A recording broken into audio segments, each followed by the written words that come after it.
Vamos então para a nossa segunda videoaula, gente, leitura e interpretação de texto. Pega o seu livro de português e abra-o na página 271 e vamos ler. Nosso texto de hoje tem o seguinte título: Entendemos tão pouco. O que é que vocês entendem? O que é que vocês conseguem imaginar, pensar a respeito desse título? O que será que esse texto vai trazer pra gente? Era uma vez dois irmãos que passaram a vida inteira na cidade e nunca haviam visto um campo ou um pasto. Decidiram-se um dia a fazer uma viagem para o interior. Enquanto caminhavam, observaram um fazendeiro arando a terra e ficaram intrigados com o que estavam fazendo aquele homem. Cada um pensou consigo mesmo: que tipo de comportamento é esse? Este sujeito fica o dia inteiro marchando para frente e para trás, escavando sulcos profundos da terra. Por que alguém iria destruir uma campina tão bonita assim? À tardinha, tornaram a passar pelo mesmo local e viram o fazendeiro colocando as sementes nos regos. Desta feita, pensaram: o que será que ele está fazendo? Deve ser louco. Está jogando trigo dentro desses valões? O campo não é lugar para mim. As pessoas agem como se fossem malucas. Vou voltar para casa, disse um dos irmãos, e retornou para a cidade. Mas o outro ficou, e poucas semanas depois verificou uma mudança maravilhosa. Os pés de trigo começaram a brotar, recobrindo os campos com um verdor que ele nunca fora capaz de imaginar. Tratou de escrever para o irmão, a fim de que viesse ver aquele crescimento maravilhoso. E o irmão voltou da cidade, ficando maravilhado também com as mudanças. Passados alguns dias, o verde dos brotos foi dando lugar ao dourado dos trigais. Só então eles compreenderam a razão do trabalho do fazendeiro. O trigo amadureceu completamente e o fazendeiro trouxe a foice e começou a ceifá-lo. O irmão, que havia retornado à cidade, não acreditou. O que estará esse imbecil fazendo agora? Trabalhou o verão inteiro para cultivar esse lindo trigal e agora o está destruindo com as próprias mãos. Não passa mesmo de um doido varrido. Para mim já chega. Vou voltar para a cidade. Mas o outro tinha paciência. Ficou no campo e assistiu ao trabalho de colheita, quando o fazendeiro levou o trigo para o celeiro. Observou o esmero com que ele separou o joio e o cuidado ao armazenar o resto, e ficou estupefato ao constatar que a semeadura de um saco de trigo permitiu a colheita de todo um trigal. Só então compreendeu que havia razão por trás de cada ato do fazendeiro. E percebeu: é assim que são as coisas com os trabalhos divinos. Nós, mortais, enxergamos apenas o início do plano de Deus. Não somos capazes de compreender todo o propósito e o objetivo final da sua criação. Portanto, precisamos ter fé em sua sabedoria. Esse texto faz parte de um conjunto de lendas judaicas. Olha só, é um texto bem interessante, né? Traz uma reflexão pra gente na qual a gente não consegue entender os propósitos, os objetivos das coisas acontecerem de uma determinada forma que talvez a gente não esperasse que ela acontecesse, né? Assim foi o caso dos dois irmãos. Eles tinham um pensamento diferente e então um não conseguia entender os objetivos daquilo está acontecendo, né, com aquele fazendeiro, e o outro já tinha essa sensibilidade, já tinha essa capacidade de compreensão de todos esses acontecimentos, né? É assim que são as coisas. Eu vou ler novamente esse último parágrafo para vocês poderem refletir um pouquinho mais sobre esse finalzinho do texto, tá? É assim que estão as coisas com os trabalhos divinos. Nós, mortais, enxergamos apenas o início do plano de Deus. Não somos capazes de compreender todo o propósito e o objetivo final da sua criação. Portanto, precisamos ter fé em sua sabedoria. Aí depois a gente traz aqui o vocabulário, né? Aquele pedacinho do dicionário e que traz pra gente o significado de algumas palavras. O que significa arando, lavrando a terra, né? Quando a gente usa aquela ferramenta para a gente poder remexer toda aquela terra quando a gente quer plantar alguma coisa. Intrigados, cheios de curiosidade, curiosos ou desconfiados. Sulcos, depressão ou ranhura encontrada na superfície. Campina, campo extenso, pouco acidentado e sem árvores. Regos, valeta que conduz água em um campo cultivado. Foice é uma ferramenta utilizada geralmente em atividades de agricultura. Brotos, cada novo órgão em desenvolvimento de uma planta. Ceifar, cortar, recolher com a foice. Esmero, grande cuidado em qualquer tarefa. E estupefato, admirado, perplexo. Agora a gente vai conversar um pouquinho sobre esse texto, tá? Então você vai abrir na página 273, porque nós vamos fazer os exercícios até a página 275, beleza? Então pega o seu livro aí, que eu já vou pegar o meu. Então, o que nós temos aqui na página 273? Exercício 1. Complete as falas nos balões com as palavras campina e arar, de acordo com o seu significado, tá, gente? Preciso a terra e plantar as sementes. Como a está verdinha.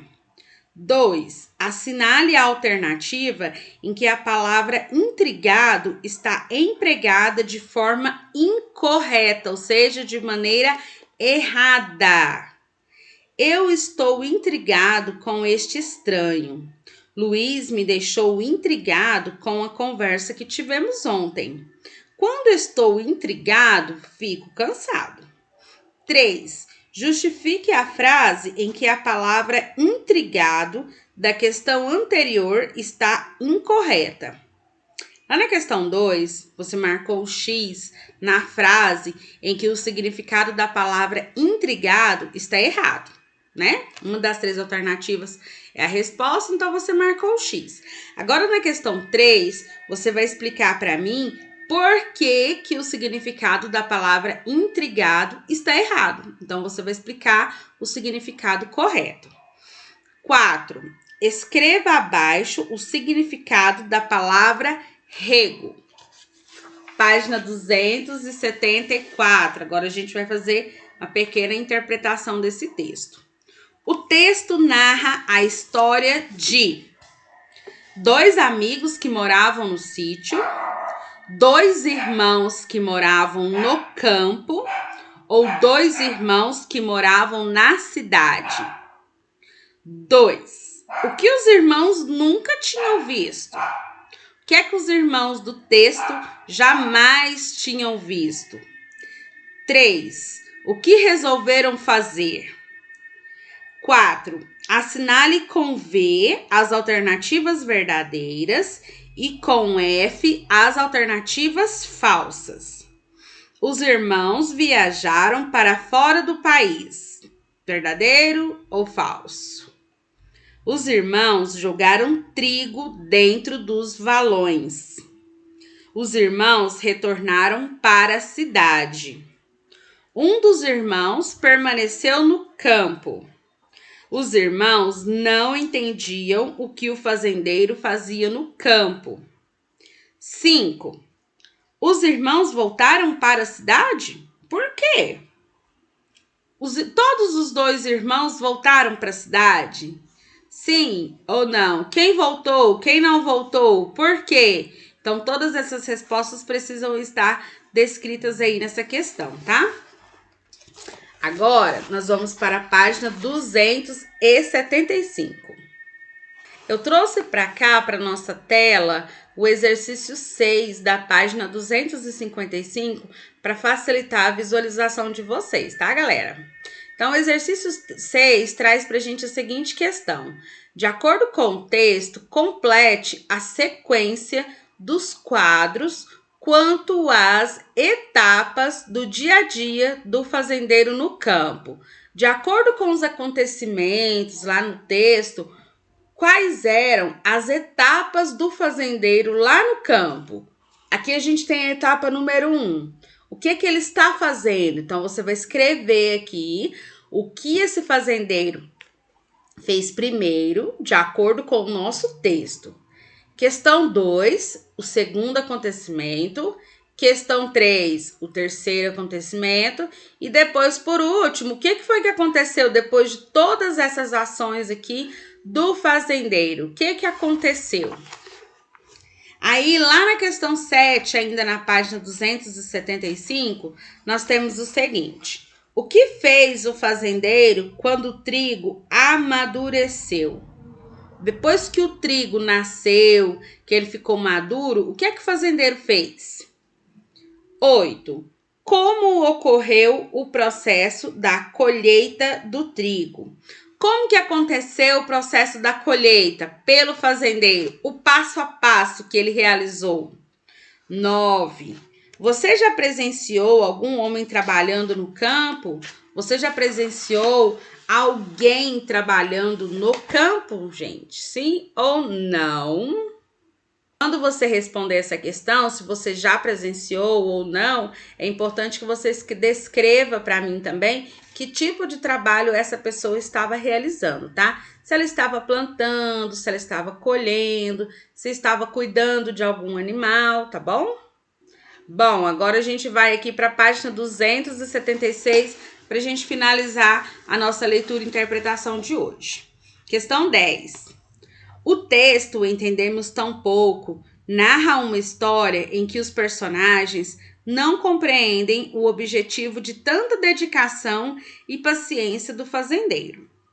Retire do texto o trecho da história em que um dos dois irmãos aprendeu uma grande lição de fé e sabedoria.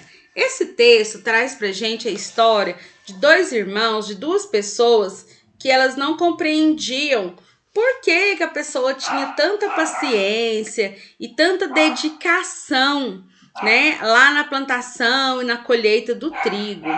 E aí traz pra gente uma comparação dos trabalhos divinos. Não estamos tocando em religiosidade, em religião, tá? Tá bom, gente? Então vamos para o texto.